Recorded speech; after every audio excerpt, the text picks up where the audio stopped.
Hello friends, welcome to புதுமை சமையல். இன்றைக்கி வீடியோவில் ஓல்டு சாரியை வச்சு 3 சூப்பரான ரீஸ் ஐடியாஸ் தாங்க பார்க்க போகிறோம். வீடியோ ரொம்பவே பயனுள்ளதாக இருக்கும், ஸ்கிப் பண்ணாமல் பாருங்கள். ஓகே, வாங்க இந்த சூப்பரான வீடியோக்குள்ளே போய் பார்க்கலாம்.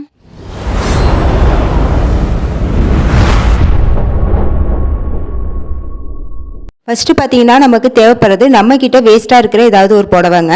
பழைய புடவையாக இருந்தாலும் பரவாயில்ல. நான் எடுத்துருக்கிறது பார்த்தீங்கன்னா இந்த புடவை தான். இந்த புடவையோட லென்த் ரொம்பவே கம்மியாக இருக்குங்க. இதை நான் எதுக்கு யூஸ் பண்ணிக்கிட்டு இருந்தேன்னா, என்னோடய பாப்பாவுக்கு ஏதாவது ட்ராமாவுக்கு கட்டி விடுற மாதிரி இருந்துச்சுன்னா புடவை லென்த் கம்மியாக இருக்கிறதுனால நான் இந்த புடவை அவளுக்கு கட்டி விடுவேன். அதுக்காக யூஸ் பண்ணிக்கிட்டு இருந்தது தான். நான் இந்த புடவை வச்சு தான் இன்றைக்கி நான் செஞ்சு காட்ட போகிறேன் அந்த ஆர்கனைசரு.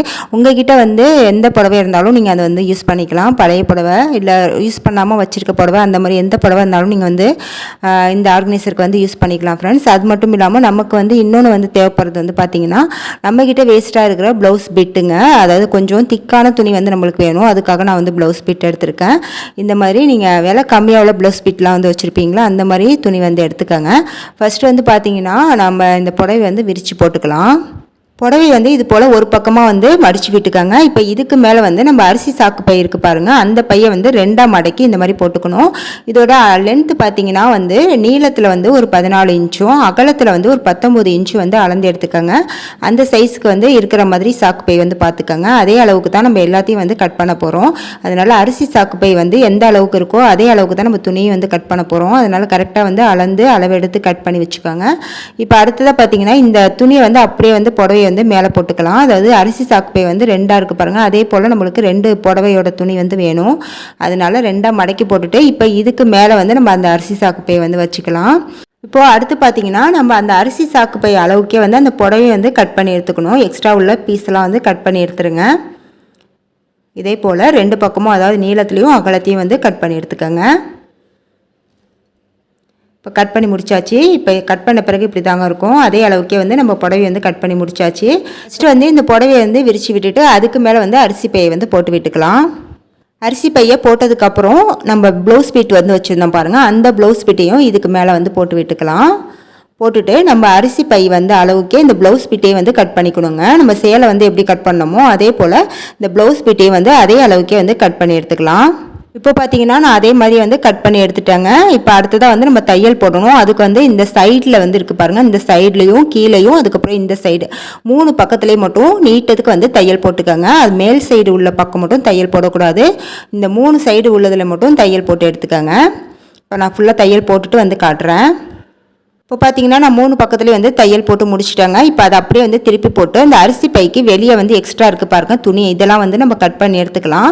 அதெல்லாம் நம்மளுக்கு தேவைப்படாது. நம்ம அரிசி சாக்கு பை அளவு தான் நம்மளுக்கு கரெக்டான அளவு. அதனால் எக்ஸ்ட்ரா உள்ள துணியெல்லாம் கட் பண்ணி எடுத்துருங்க. இப்போ பார்த்தீங்கன்னா நான் எல்லாத்தையும் கட் பண்ணி முடிச்சிட்டேன். இப்போ இதோட மேல் சைடு ஓப்பனாக இருக்குது பாருங்கள், அதில் இந்த மாதிரி கையை உள்ளே விட்டு அந்த புடவை சைடு இருக்குது பாருங்கள், அதை அப்படியே நல்ல பக்கமாக திருப்பி விட்டுக்கலாம். நீங்கள் புடவை விரித்து போடும்போது அதை நல்ல பக்கமாக போட்டு அதுக்கு மேலே சாக்கு பை அப்புறமேலு துணி போடுங்க. ஏன்னா நம்ம பெரட்டி விடும் போது கரெக்டாக புடவை நமக்கு நல்ல பக்கமாக வரணும். அதுக்காக நான் சொல்கிறேன். இப்போ திருப்பி விட்டாச்சு பாருங்கள். இப்போ ஒரு பக்கம் ப்ளவுஸ் பீட்டும் இன்னொரு பக்கம் அந்த புடவையும் இருக்கும். இப்போ இதோட இந்த ஓப்பன் பகுதி இருக்குது பாருங்கள், ஒரு பகுதி ஓப்பனாக விட்டோம்ல, அதை நம்ம அப்படியே நீளத்துக்கு ஸ்டிச்சிங் போட்டு எடுத்துக்கலாம். இப்போ பாருங்கள் நான் ஃபுல்லாக ஸ்டிச்சிங் போட்டுட்டேன். இப்போ எந்த பக்கமும் ஓப்பன் இல்லை, நம்ம பெரட்டி விட்டுட்டு அதுக்கப்புறம் அப்படியே ஸ்டிச்சிங் போட்டு முடிச்சாச்சு. இப்போ இதை அப்படியே இந்த மாதிரி ரெண்டாக மடக்கி போட்டுக்கோங்க. மடக்கி போட்டதுக்கப்புறம் இதோட 2 ஓரங்களையும் ஸ்டிச்சிங் போட்டுருங்க. மேலே மட்டும் ஓப்பனாக இருக்கட்டும். இப்போ பார்த்தீங்கன்னா நான் 2 பக்கமும் தையல் போட்டு முடிச்சிட்டேன். மேலே மட்டும் ஓப்பனாக இருக்குது. இப்போ அடுத்து நம்ம என்ன செய்ய போகிறோம்னா, இந்த 2 பக்கம் தையல் போட்டோம் பாருங்கள், அதோட கார்னரில் ஒரு 3 இன்ச் அளவுக்கு, அதாவது அகலத்தில் 3 நீளத்தில் 3 இதே போல் 3 இன்ச் அளவுக்கு ஸ்கொயர் ஷேப்பில் மார்க் பண்ணிவிட்டு அதை அப்படியே கட் பண்ணி எடுத்துக்கலாங்க. இந்த மாதிரி எல்லா பக்கமும் 3 இன்ச் அளவுக்கு வச்சு அளவு எடுத்து மார்க் பண்ணிவிட்டு அதுக்கப்புறம் கட் பண்ணுங்கள். அப்போ தான் நம்மளுக்கு கரெக்டாக வரும். அதே போல் அந்த கார்னர்லேயும் 2 கார்னர்லேயும் 3 இன்ச் அளவுக்கு மார்க் பண்ணிவிட்டு அதுக்கப்புறம் கட் பண்ணிக்கலாம். இப்போ பார்த்தீங்கன்னா நான் 2 பக்கமும் மார்க் பண்ணி முடிச்சிட்டாங்க. இதுக்கப்புறம் நம்ம கத்திரிக்கோல் வச்சு அந்த ஸ்கொயர் ஷேப்பில் உள்ளதை அப்படியே கட் பண்ணி எடுத்துக்கலாம். கட் பண்ணி முடித்ததுக்கப்புறம் இதோட ஒரு பக்க கார்னரை இந்த மாதிரி எடுத்து விட்டுக்கோங்க. இப்போ நான் எப்படி வீடியோவில் காட்டுறேன் பாருங்கள். இந்த மாதிரி 2 பக்கமும் வந்து சரிசமமாக இருக்கிற மாதிரி 2 துணியும் வந்து கரெக்டாக வந்து வச்சு அப்படியே வந்து அதோட நீளத்துக்கு வந்து தையல் போட்டிருக்கணுங்க. நான் வீடியோவில் காட்டுறேன் பாருங்கள். இந்த மாதிரி கரெக்டாக வந்து ஈவனாக வந்து கரெக்டாக வச்சு அப்படியே வந்து நீளத்துக்கு ஒரு தையல் போட்டுக்கோங்க. தையல் போடுறது ரொம்பவே ஈஸி தாங்க. இப்போ பார்த்தீங்கன்னா நான் தையல் போட்டு எடுத்துகிட்டு வந்துட்டேன். உங்களுக்கு பார்த்தாவே தெரியும்னு நினைக்கிறேன் நான் எப்படி தையல் போட்டிருக்கேன்ட்டு. இப்போ வந்து நம்ம இதை வந்து நல்ல பக்கமாக வந்து திருப்பி விட்டுக்கலாங்க. திருப்பி விட்டு அதோட கார்னர்லாம் வந்து நல்லா அட்ஜஸ்ட் பண்ணி விடுங்க. திருப்பி விட்ட பிறகு பார்த்தீங்கன்னா இது ஒரு நல்ல பேக் மாதிரி வந்து நம்மளுக்கு ரெடியாக இருக்குங்க. இப்போ அடுத்து நம்ம என்ன செய்ய போகிறோம்னா இதோட ஓரங்கள் வந்து ஒரு 1.5 இன்ச் அளவுக்கு மட்டும் நம்ம அப்படியே வந்து மடக்கி விட்டுக்கலாங்க. நான் எப்படி மடக்கிறேன் பாருங்கள். இந்த மாதிரி ஃபுல்லாக வந்து அப்படியே வந்து மடக்கி விட்டுக்கோங்க. மடக்கி விட்டுட்டு இது அப்படியே வந்து ஒரு ஓரமாக இருக்கட்டுங்க. அடுத்து பார்த்தீங்கன்னா நான் அந்த சேலையோட பார்டர் இருக்குது பாருங்கள், அதை வந்து நீளத்துக்கு வந்து கட் பண்ணியிருக்காங்க. அதாவது ஒரு 4 இன்ச் அளவுக்கு வந்து கட் பண்ணிக்கோங்க. அதுக்கு மேலே அதே அளவுக்கு வந்து நம்மளுக்கு ப்ளவுஸ் பீட்டு வந்து மிச்சம் இருக்குது பாருங்கள், அதையும் வந்து நம்ம கட் பண்ணி எடுத்து அப்படியே வந்து நீளத்தில் வந்து தையல் போட்டு எடுத்துக்கலாங்க. இப்போ பார்த்தீங்கன்னா தெரியும் நான் வந்து நீளமாக வந்து 2 பக்கமும் வந்து தையல் போட்டு எடுத்துக்கிட்டேன். அடுத்ததாக வந்து நான் எப்படி வந்து மடிக்கிறேன் பாருங்கள். இந்த மாதிரி 2 பக்கமும் கொஞ்சமாக வந்து மடித்து விட்டுட்டு அதுக்கப்புறம் அதை வந்து அப்படியே வந்து 2ஆக வந்து ஃபோல்ட் பண்ணிக்கலாம். உங்களுக்கு வீடியோவில் பார்த்தா தெரியும்னு நினைக்கிறேன். இந்த மாதிரி ஃபோல்ட் பண்ணிவிட்டு இதை அப்படியே வந்து நீளத்துக்கு வந்து தையல் போட்டு எடுத்துக்கலாம். இந்த மாதிரி ஃபோல்ட் பண்ணிவிட்டு இதோட ஓரங்களில் வந்து அப்படியே வந்து தையல் போட்டு எடுத்துகிட்டு வந்திருக்கேன். இப்போ பார்த்தீங்கன்னா தச்சு முடித்த பிறகு இப்படி தாங்க இருக்கும். இதை அப்படியே வந்து சரிசமமாக வந்து வச்சுட்டு நம்ம வந்து கட் பண்ணி எடுத்துக்கலாம். அதாவது 2 பீஸாக வந்து கட் பண்ணி எடுத்துக்கோங்க. நான் வந்து இன்றைக்கி கொஞ்சம் நீளமாக வந்து ரெடி பண்ணிவிட்டேன். நீங்கள் கொஞ்சம் நீளம் வந்து கம்மியாக வந்து ரெடி பண்ணிக்கோங்க. இப்போ பார்த்தீங்கன்னா நான் வந்து கட் பண்ணி முடிச்சிட்டாங்க. நான் கொஞ்சம் எக்ஸ்ட்ரா உள்ளதெல்லாம் கட் பண்ணி எடுத்துட்டேன் அந்த வாரில். இப்போ அடுத்து பார்த்தீங்கன்னா நம்ம அந்த பேக் வந்து ரெடி பண்ணியிருந்தோம் பாருங்கள். அதில் வந்து இந்த மாதிரி அதாவது இந்த 2 சைடு கார்னர் இருக்குது பாருங்கள், இந்த சைடு இந்த மாதிரி இதில் வந்து நம்ம அந்த கைப்பிடியை வந்து வச்சுட்டு நம்ம அப்படியே வந்து தையல் போட போகிறோங்க. நான் எப்படி வந்து வைக்கிறேன்னு பாருங்கள். இந்த மாதிரி 2 பக்கமும் வந்து கரெக்டாக வந்து அளவு வந்து கரெக்டாக இருக்கிற மாதிரி வச்சுட்டு நீங்கள் அதோட வந்து அப்படியே சேர்த்து வந்து தையல் போட்டுருணுங்க. நம்ம மடக்கி விட்டோம் பாருங்கள் 1.5 இன்ச், அதோட சேர்த்தே இந்த பிடியும் வச்சு அப்படியே வந்து தையல் போட்டுக்கிட்டே வரணும். வரிசையாக வந்து தையல் போட்டுட்டு வந்து அதுக்கப்புறம் இந்த சைடு இருக்குது பாருங்கள், இந்த சைட்லேயே வந்து நம்ம அந்த பிடியை வந்து நம்ம இந்த மாதிரி கரெக்டாக வந்து சென்டராக பார்த்து 2 பக்கமும் வந்து கரெக்டாக இருக்கிற மாதிரி வச்சு அதே போல் அப்படியே வந்து அப்படியே ஃபுல்லாகவுமே வந்து நம்ம வந்து தையல் போட்டுக்கலாம். அதோட ஓரங்கள் அப்படியே ஃபுல்லாகவுமே வந்து தையல் போட்டு எடுத்துக்கோங்க. நான் வீடியோவில் சொன்னது உங்களுக்கு புரிஞ்சிருக்குன்னு நினைக்கிறேன். நான் ஃபுல்லாக தையல் போட்டுட்டு வந்துட்டு காட்டுறேன். இப்போ அவ்வளோதாங்க, சூப்பரான நம்மளோட ஆர்கனைசர் வந்து ரெடி ஆயிடுச்சு. இப்போ உங்களுக்கு பார்த்தோன்னே தெரிஞ்சிருக்கும் நான் வந்து என்ன ரெடி பண்ணியிருக்கேன். ஆமாங்க, ஆன்லைனில் விற்கக்கூடிய கிளாத் ஸ்டோரேஜ் பேஸ்கெட் தான் வந்து ரெடி பண்ணியிருக்கேன். இதோட ரேட்டு பார்த்தீங்கன்னா ஆன்லைனில் ஒரு பேஸ்கெட்டே வந்து 350 ரூபா விற்கிறாங்க. நம்ம வந்து ஒரு புடவையில் வந்து ஒரு எப்படியும் வந்து ஒரு 5-6 புடவையோட லென்த்து தகுந்த மாதிரி நம்ம ஒரு 5-6 பேஸ்கெட் வந்து நம்ம ரெடி பண்ணிக்கலாம்.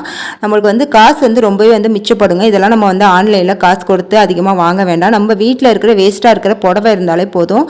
புடவை சாக்கு போய் அதுக்கப்புறம் ப்ளவுஸ் பீட்டு தான் வந்து நம்ம யூஸ் பண்ணணும். இல்லை ஏதாவது திக்கான துணி கூட நம்ம வந்து யூஸ் பண்ணிக்கலாம். இந்த மாதிரி நம்ம வீட்லேயே வந்து ரெடி பண்ணி நம்ம கிளாத்லாம் வந்து ஸ்டோரேஜ் பண்ணி வச்சுக்கலாங்க. இதில் நம்ம பசங்களோட துணி நம்மளோட புடவைங்க எல்லாத்தையும் வந்து நம்ம ஆர்கனைஸ் பண்ணி பீரோவில் வந்து வச்சுக்க முடியும். பார்க்குறதுக்குமே ரொம்பவே நீட்டாக இருக்கும். இதோட ஸ்டிச்சிங் பார்த்தீங்கன்னா ரொம்பவே ஈஸி தாங்க. உங்களுக்கு பார்க்குறதுக்கு தான் கொஞ்சம் லென்த்தாக இருக்கிற மாதிரி இருக்கும், ஆனால் நீங்கள் ஸ்டிச் பண்ணும்போது ரொம்பவே வந்து உங்களுக்கு ஈஸியாக இருக்கும்.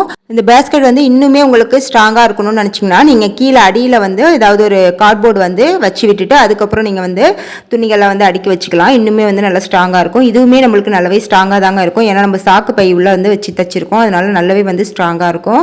நம்ம கைப்பிடி வந்து வச்சுருக்கிறதுனால நம்மளுக்கு எடுத்து யூஸ் பண்ணுறதுக்கு வந்து ரொம்பவே வந்து வசதியாக இருக்குங்க.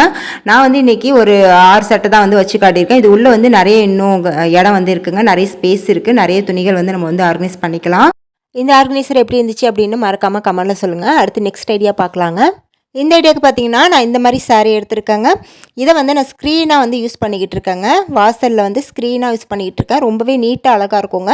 நான் எந்த மாதிரி சாரீ எடுத்திருக்கேன்னா அதாவது டிரான்ஸ்பரண்டாக வந்து கோடு போட்ட மாதிரி இருக்கும் பாருங்கள், அந்த மாதிரி சாரீ தாங்க எடுத்திருக்கேன். இது வந்து நம்ம சாரீ வந்து வியர் பண்ணாலுமே ரொம்ப வந்து மெலிசாக இருக்கிறதுனால நம்மளுக்கு கஷ்டமாக இருக்குங்க வியர் பண்ணலாம்.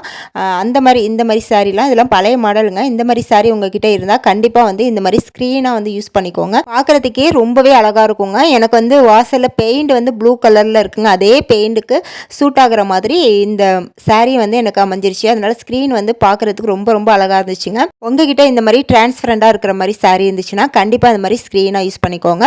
அடுத்து 3வது ஐடியாவுக்கு பார்த்தீங்கன்னா, இந்த மாதிரி மேலே வந்து செல்ஃப் இருக்கும் பாருங்கள், பரணின்னு சொல்லுவோம்ல, அதில் வந்து கவர் மாதிரி நம்ம சாரீ வந்து யூஸ் பண்ணிக்கலாங்க. அது மாதிரி தான் நான் வந்து போட்டிருக்கேன். இந்த பக்கம் வந்து போடலாங்க, அந்த பக்கம் மட்டும்தான் நான் வந்து சாரியில் போட்டிருக்கேன் பாருங்கள்.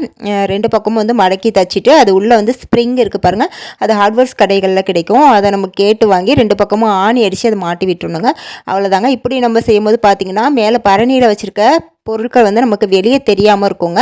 நான் வந்து ஒரு பக்கம் மட்டும்தான் அது வந்து போட்டிருக்கேன், இன்னொரு பக்கம் வந்து போடலை. அதுவுமே போடணும். நீங்களும் வந்து இந்த மாதிரி பரணிக்கலாம் பழைய புடவையை வந்து ஸ்க்ரீன் மாதிரி தைச்சி போட்டுக்கலாங்க. இதுக்கு பெரிய ஸ்டிச்சிங்லாம் ஒன்றும் இல்லைங்க. 2 பக்கமும் மடக்கி விட்டு அப்படியே வந்து ஸ்ப்ரிங்கில் கோத்து விட வேண்டியதான், அவ்வளோதாங்க. இன்றைக்கி நான் சொன்ன ஓல்டு சாரியை வச்சு 3 ஐடியாவுமே உங்களுக்கு பயனுள்ளதாக இருந்திருக்கும்னு நினைக்கிறேன். வீடியோ பிடிச்சிருந்தா மறக்காம ஒரு லைக்கை தட்டி விட்டுட்டு இது போல் நிறைய யூஸ்ஃபுல்லான வீடியோஸ் தெரிஞ்சுக்க நம்ம சேனலை சப்ஸ்கிரைப் பண்ணி வச்சுக்கோங்க. நெக்ஸ்ட்டு சூப்பரான வீடியோவில் வந்து மீட் பண்ணுறேன். தேங்க்ஸ் ஃபார் வாட்சிங்.